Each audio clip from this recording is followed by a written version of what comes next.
Hello, and welcome to the English with Colin Podcast, a podcast for English language learners. My name's Colin, I'm an English teacher in Tokyo, and if you're looking to improve your English skills and gain more confidence in your ability to communicate in English, you've come to the right place. In these episodes, I'll provide you with short conversations in English that cover a range of topics, from everyday situations to more specialised subjects. These conversations are designed to help you practice your listening skills and pick up new vocabulary and grammar along the way. Regular listening practice is key to improving your English, and I hope this podcast will become a valuable resource for you on your language learning journey.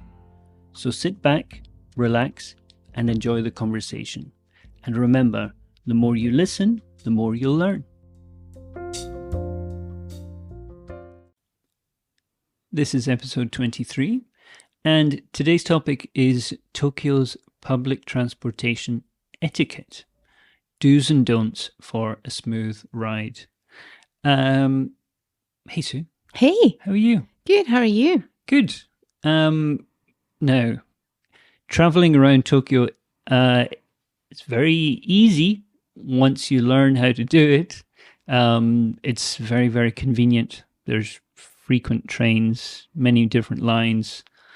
But, as I said, there is a way to do it. The only way that you can get so many people moving on the transport network is if people kind of know how to do things. So there are kind of rules. There's do's and don'ts. So we're going to look at some of these today. The first one is queuing. So the etiquette of queuing. What can you tell me about that? Well, when you're waiting for the train, there's an organization in order to who's going to get in when. Right. So usually there's going to be marked in the platform where the train will stop and the doors will be there. Yeah. So people usually just queue. Right? Yeah. To get into the train, usually it's 2. Sometimes there's 3 spots to wait to stand in either side of the doors. Right. So you don't stand directly in front of the doors. No. You stand to the side so that what happens is the train arrives, the doors open, people who want to get off the train can get off the train. And then once they have moved through, then the people standing to the side can then enter the train. So queuing is important. Understanding that you need to queue to the sides of the doors to allow people off the train. Because I've seen trains incredibly full arriving, especially when I used to go through Ikebukuro. The trains would just arrive and it was just people pouring off the train.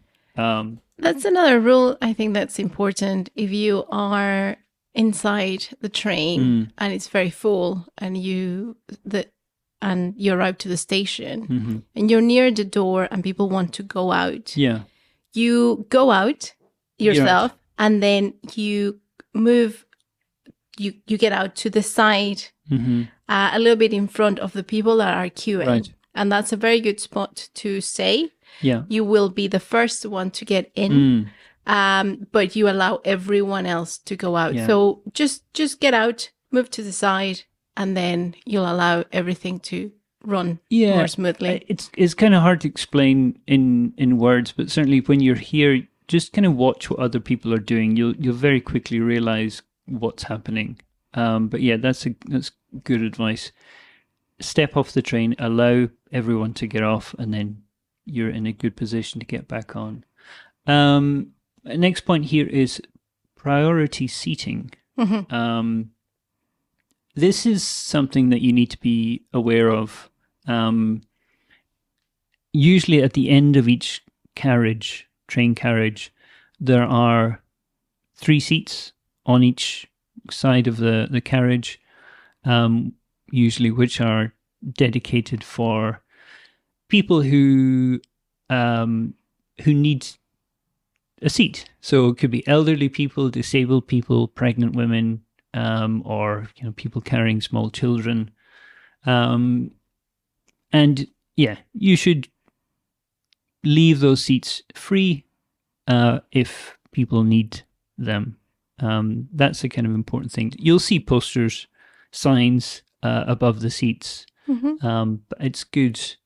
It's good to be aware that there might be people who really need those seats, and just to be ready to sort of stand up and allow them to sit in those seats if they need to. Exactly, they will look for these seats, and they, if you can move, then you are the one that moves, and they can sit down. And there are important seats for many people. So yeah, just be aware that if you sit there, you might have to stand up at some point. Yeah.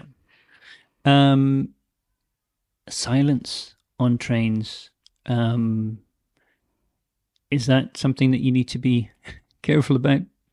Yes, definitely here. I think because everyone, I don't know, is busy, or they just, I don't know. My feeling is that the commute is a time to relax, maybe just to stay still, and there's no phone, there's no chatting even. I don't know where this came from. It'd be interesting to know kind of the history of this. But people are generally quiet on the train. These days, 90% of people have their headphones on, their earpods in, so they're doing their own thing anyway. Other people are asleep. Nobody's really talking on the commute because you're just kind of by yourself. You're commuting to work by yourself. It doesn't mean that nobody speaks. No, I mean, if you take the train in the afternoon or at the weekend, and there's people traveling with people they know, yeah, people will be talking. And old women especially, shout at each other really loudly. But on the morning commute and also the commute home, they're surprisingly quiet. So yeah, something to be aware of. Just, if you are with somebody, try to keep your voice down. Just kind of be respectful of those around you. No eating and drinking on the train. No, because that you can spill anything. And in general, in Tokyo, no one eats in the streets, like walking. True. So while you're on the move, It depends on the area. Some areas, that's kind of part of the entertainment, is sort of buying something and walking around. But yeah, I mean, just to stay on the topic of trains, people coming to Japan might know about the bentos you can get for the Shinkansen. Oh yeah, the bullet train, and that's the thing. But that's a different type of journey. Because you're on a train, you've got a reserved seat, you've got space, you're there for several hours possibly. You have a tray that you've got a tray that you can put your food on. Whereas the trains around Tokyo, it's much more crowded, standing, and occasionally you'll see people eating. You will occasionally see people drinking, but it's not common. No. And yeah, I think it's better to not do it, because then you've got your hands free to kind of hold on to one of the hand hold. What are they called? I kind of lost the word. It just so you don't fall, because sometimes the trains change tracks very suddenly, and if you're not expecting it, you might fall. So no eating or drinking on the trains. Next point here is about your personal belongings. So yeah, I guess making sure that you don't have your bags in a way that kind of disturbs other people. Yeah, you will usually see some posters around that ask everyone in the train if you have your backpack to put it on the front. Because right. So rather, usually people would have their bag on their back. Yeah, so put it on the front, not because of safety, but because of when there's a lot of people trying to come in and you have a backpack and you're moving around, you might hit everyone, or you will take space that is needed for another person to just get in. So it's easier if you get your backpack on your front, especially when it's very busy. Yeah, that's usually the rule. It also means that you can be a bit more careful about your belongings as well. Yeah, no, there's nothing more annoying than somebody coming onto the train and they've got their backpack on their back and they just keep turning and moving and they're just hitting you randomly. Yeah, because they're not aware. No. So if you have it in the front, you can be more aware of not hitting anyone with your belongings. There's also space to put your bags. There's overhead compartments above the seats. So if you can put your bag up there, that's quite good. I always try to put my bag up there out of the way. And also don't sit on the train with your bag next to you. No. Because people need that seat, So yeah, just have your bag on your lap, I think is a good piece of advice. Exiting the train we talked about. So yeah, this was kind of allowing people off. Yeah, and just kind of go with the flow. There's going to be lots and lots of people trying to get off. It's much better just to go with that sort of that flow of passengers, and then just get back on. The train's not going to disappear as soon as you step off the train. So that's something to be aware of. One of the things that is also in the posters is try not to run to catch a train. Ah, yes. Because it's dangerous. It's dangerous because usually there's a lot of stairs. Yeah. But also within the platform, you can hit people, and it can create chaos. One thing is, especially if you're running for the train and you kind of jump onto the train, you might hit people who are already on the train, or you might get stuck in the doors, or those kind of things. So yeah. It's not worth it because they're so often. Yeah, I mean, unless it's the very last train of the day. Just wait 5 minutes and get the next one. The last point, and this is obviously related to our current situation, but wearing a mask on the trains. Now, wearing masks is not compulsory in Japan anymore. It was never compulsory, but it was kind of expected. It was kind of the social expectation that everyone would wear a mask. That has changed. The government has changed its position on that. But my advice would be, if you're on public transport, I would still wear a mask. It's appreciated by everyone else.